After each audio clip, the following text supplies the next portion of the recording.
Saudi আরবের মক্কা নগরীতে এমন একটি রহস্যময় কুয়া আছে যেখান থেকে সব পানি তুলে ফেলার মাত্র 11 মিনিটের মধ্যে সেই কূপ আবার অলৌকিকভাবে নাকি আপনা আপনি পানিতে পূর্ণ হয়ে যায়। কল্পনা করুন, আপনি দাঁড়িয়ে আছেন পৃথিবীর সবচেয়ে শুষ্ক এক মরুভূমির মাঝখানে।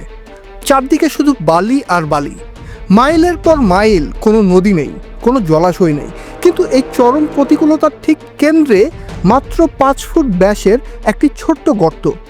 এই গর্তটি গত 4000 বছর ধরে অবিরাম পানি দিয়ে যাচ্ছে।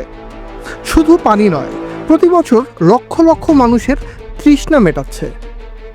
জি হ্যাঁ, আমি কথা বলছি মক্কার ঐতিহাসিক জমজম কূপ নিয়ে। আজকের ভিডিওতে আমরা এক্সপ্লোর করব জমজম কূপের রহস্যময় সৃষ্টির ইতিহাস। খুঁজে দেখব এই পবিত্র কূপের বিপুল পরিমাণ পানির উৎস আসলে কি, এবং বৈজ্ঞানিকভাবে এই পানি কি আসলে পানযোগ্য নাকি দূষিত। তো চলুন শুরু করা যাক।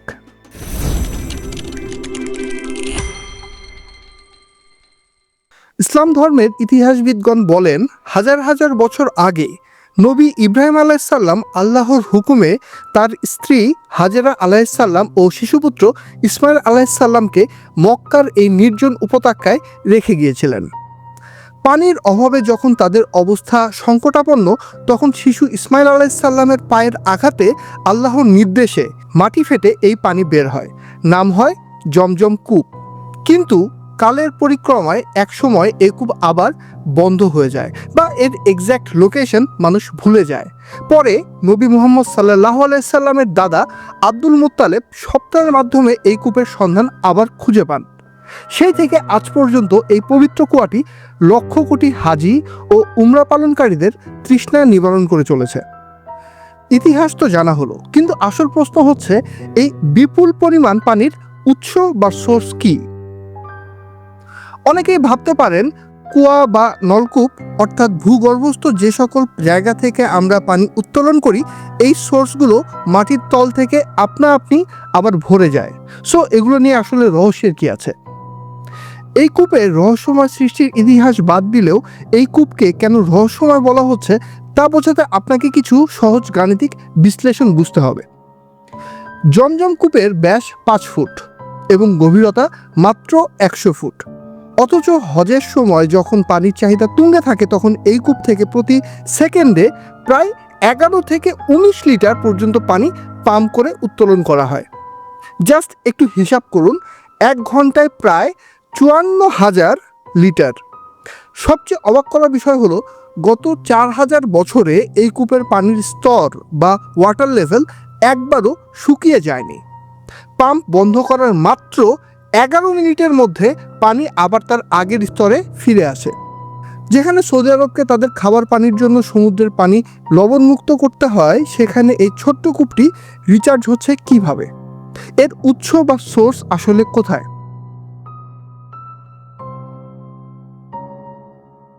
সাল 1971, মিশরের একজন ডাক্তার ইউরোপের একটি বিখ্যাত পত্রিকায় একটি ভয়ঙ্কর দাবি উত্থাপন করলেন। তিনি বললেন, জমজম কূপের পানি পানের অযোগ্য, কারণ মক্কা শহরটি সমুদ্রের কাছাকাছি আর জমজম কূপটি আসলে লোহিত সাগর বা রেড সি এর সাথে যুক্ত। সবচেয়ে ভয়ঙ্কর হলো, মক্কার সুয়ারেজ বা ড্রেনেজ সিস্টেমের দূষিত পানি চুয়ে এই কূপে জমা হচ্ছে। সত্যি বলতে গেলে এটি ছিল খুবই গুরুতর একটি অভিযোগ, কারণ এটি স্রেফ একটি কুয়া নয়, এটির সাথে মুসলিম বিশ্বের আবেগ, অনুভূতি ও ঈমান জড়িত। পরিস্থিতি বিবেচনায় তাই সৌদি আরবের তৎকালীন প্রধান বাদশাহ ফয়সাল কেমিক্যাল ইঞ্জিনিয়ার তারিক হুসাইনের নেতৃত্বে একটি দলকে দায়িত্ব দিলেন বৈজ্ঞানিকভাবে বিষয়টি পরীক্ষা নিরীক্ষা করে দেখার জন্য। ইঞ্জিনিয়ার তারিক হুসাইনের জন্য এটি ছিল এক বিশাল চ্যালেঞ্জ, কারণ সেই সময় জমজম কূপের ভেতরের গঠন সম্পর্কে খুব বেশি সায়েন্টিফিক ডেটা ছিল না। তিনি যখন তার টিম নিয়ে সেখানে পৌঁছালেন, তখনও কূপের মুখে কোনো আধুনিক ঢাকনা ছিল না। তিনি ঠিক করলেন, প্রথমে পানির স্যাম্পল বা নমুনা সংগ্রহ করবেন এবং তারপর এর রিচার্জ সোর্স বা পানির উৎস খুঁজে বের করবেন। কিন্তু সমস্যা হলো, পানি আসছে কোথা থেকে সেটা খালি চোখে দেখা যাচ্ছিল না কুয়াতে নামার পরেও। তিনি একজন সহকারীকে বললেন কূপে নামতে, কিন্তু পানির তলে সেখানে দাঁড়ানোই ছিল অসম্ভব। তখন তারিক হুসাইন একটি বুদ্ধি বের করলেন। তিনি ভাবলেন যদি আমি পাম্প দিয়ে দ্রুত পানি তুলে ফেলি তাহলে পানির স্তর কিছুটা নিচে নামবে, তখন হয়তো দেখা যাবে পানিটা কোন দিক থেকে চুয়ে ভেতরে ঢুকছে। তো তার কথা মতো বড় পাম্প চালু করা হলো, পানি দ্রুত বের করা হচ্ছে। ইঞ্জিনিয়ার তারিক গভীর মনোযোগ দিয়ে তাকিয়ে আছেন কূপের ভেতরের দিকে। বড় পাম্প দিয়ে পানি তোলার অনেকক্ষণ বাদে একসময় কূপের পানি কিছুটা কমে এলো। তারিক হুসাইন অবাক হয়ে দেখলেন জমজম কূপের পানি বালির নিচ থেকে আসছে না, বরং কূপের পাথরের দেয়ালের যে ক্র্যাকগুলো আছে সেগুলো ভেদ করে প্রবল বেগে পানি ভিতরে ঢুকছে। কিন্তু তারিক হুসাইনের এই প্রাথমিক ইনভেস্টিগেশন কেবল রহস্যের একটি দরজায় খুলতে পারল। তিনি প্রমাণ পেলেন যে পানি মাটির নিচ থেকে সাধারণভাবে চুয়ে আসছে না, বরং নির্দিষ্ট কিছু পাথুরে ফাটল দিয়ে ফোর্স করে কূপের ভেতরে প্রবেশ করছে। কিন্তু বড় প্রশ্নের উত্তর কিন্তু তখনও অধরায় থেকে গেল। ফাটল দিয়ে ঢোকা এই পানি আসছে কোথা থেকে? জমজম কূপ থেকে লোহিত সাগরের দূরত্ব প্রায় ৭৫ কিলোমিটার। প্রশ্ন হচ্ছে, জিওলজিক্যালি বা ভূতাত্ত্বিকভাবে এত দূর থেকে পাইপলাইনের মতো পানি আসা কি আদৌ সম্ভব, নাকি এর পেছনে আছে মক্কার মাটির নিচে কোনো অজানা ভৌগোলিক গঠন বা জিওলজিক্যাল স্ট্রাকচার? ইউরোপের ওই পত্রিকায় বলা হয়েছিল জমজমের পানি আসলে লোহিত সাগরের নোনা পানি, যা মক্কার মাটির নিচ দিয়ে চুয়ে আসছে এবং ড্রেনের পানি দ্বারা দূষিত হয়ে কূপে ঢুকছে।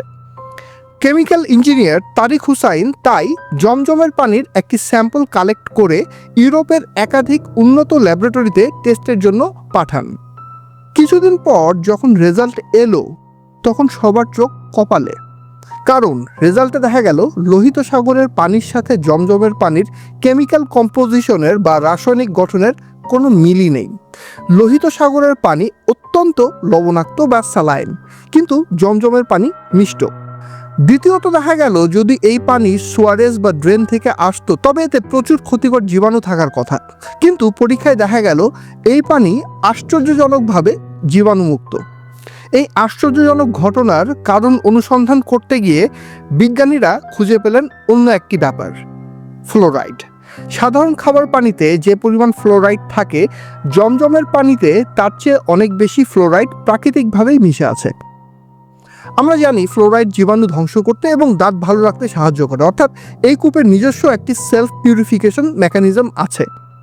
সুতরাং লোহিত সাগরের থিওরি বা দূষণের যে থিওরি বলা হচ্ছিল তা সম্পূর্ণ বাতিল বা ডিবাঙ্কড হয়ে গেল। কিন্তু তখনও কিন্তু আসল রহস্য জানা বাকি ছিল। প্রায় ৪,০০০ বছর ধরে এত পানির যোগান ছোট্ট এই কূপটি কিভাবে দিচ্ছে? এত পানি আসলে আসছে কোথা থেকে? এই রহস্য উন্মোচনের জন্য সৌদি আরবের ভূতত্ত্ববিদরা এবং জিওলজিস্টরা জমজম কূপের ভেতরের গঠন স্ক্যান করলেন। স্ক্যান থেকে প্রাপ্ত তথ্যে জানা গেল জমজম কূপটি অবস্থিত সমুদ্রপৃষ্ঠ থেকে একটু নিচুতে অবস্থিত মক্কার একটি উপত্যকায়, নাম ওয়াদি ইব্রাহিম। এই উপত্যকার গঠন খুবই ইন্টারেস্টিং। আগেই কিন্তু বলেছিলাম জমজম কূপের মোট গভীরতা প্রায় ১০০ ফুট বা ৩০.৫ মিটার। এর উপরের ১৩.৫ মিটার হলো অ্যালুভিয়াম বা বালিময় পলিমাটি। একে আপনারা স্পঞ্জ বা ছাঁকনি ভাবতেই পারেন। বৃষ্টির পানি পড়লে এই বালি চট করে পানি শুষে নেয়, কিন্তু মূল পিউরিফিকেশনের প্রক্রিয়া চলে এর নিচের ১৭ মিটার অংশে। জমজম কূপের এই অংশটি কঠিন পাথরের তৈরি, যাকে জিওলজির ভাষায় বলা হয় ইগনিয়াস রক বা আগ্নেয় শিলা। মূলত এটি ডায়রয়েড পাথর। সাধারণত ডায়রয়েড পাথর এত শক্ত হয় যে এর ভিতর দিয়ে পানি চলাচল করা প্রায় অসম্ভব। এটি পানির জন্য একটি দেওয়াল বা অত্যন্ত মজবুত বাধা হিসেবেই কাজ করার কথা। আর এখানেই হলো মূল রহস্য বুঝবার বিষয়, যেটাকে আপনি প্রাকৃতিক এক অতি দুষ্প্রাপ্য ফেনোমেনাও বলতে পারেন, কিংবা আল্লাহর কুদরতও বলতে পারেন। মনে আছে এই প্রজেক্টে কাজ করা কেমিক্যাল ইঞ্জিনিয়ার তারিক হুসাইন কি দেখেছিলেন? তিনি যখন কুয়ায় নেমেছিলেন তিনি তখন কি দেখেছিলেন? তিনি দেখেছিলেন পানি পাথরের দেয়াল ভেদ করে কুয়োতে প্রবেশ করছে। নানা গবেষণা ও পরীক্ষা নিরীক্ষার পর বিজ্ঞানীরা জানালেন এই ডায়রয়েড নামক কঠিন পাথরের স্তরে ন্যাচারালি তৈরি অসংখ্য সূক্ষ্ম হেয়ারলাইন ক্র্যাকস বা চুলের মতো ফাটল আছে। এই ফাটলগুলো মাটির অনেক গভীর পর্যন্ত এবং অনেক দূর পর্যন্ত বিস্তৃত। মক্কার আশেপাশের বিশাল এলাকার বৃষ্টির পানি যখন পাহাড় থেকে নেমে আসে তখন এই ফাটলগুলো পাইপলাইনের মতো কাজ করে এবং সব পানি এনে এই কূপে জমা করে। এখন হয়তো আপনারা বলবেন এতে রহস্যের কি আছে? বৃষ্টির পানি ফাটল দিয়ে জমা হয়, সিম্পল সায়েন্স। কিন্তু এখানেই হলো আসল টুইস্ট। মক্কায় বছরে বৃষ্টি হয় খুবই সামান্য, গড়ে বছরে মাত্র কয়েকদিন ভালো বৃষ্টি হয়, অথচ জমজম কূপ থেকে প্রতিদিন লক্ষ লক্ষ লিটার পানি তোলা হচ্ছে। সাধারণ গণিত বলে ইনপুট যদি কম হয় তার আউটপুট যদি বেশি হয় তবে রিজার্ভার বা আধার খালি হয়ে যাওয়ার কথা। কিন্তু জমজম গত 4000 বছর একবারও শুকায়নি। বিজ্ঞানীরা অবাক হয়ে দেখলেন এই কূপের পানি রিচার্জ হওয়ার গতি অবিশ্বাস্য। পাম্প দিয়ে পানি তোলার মাত্র 11 থেকে 15 মিনিটের মধ্যে পানি আবার আগের লেভেলে চলে আসে।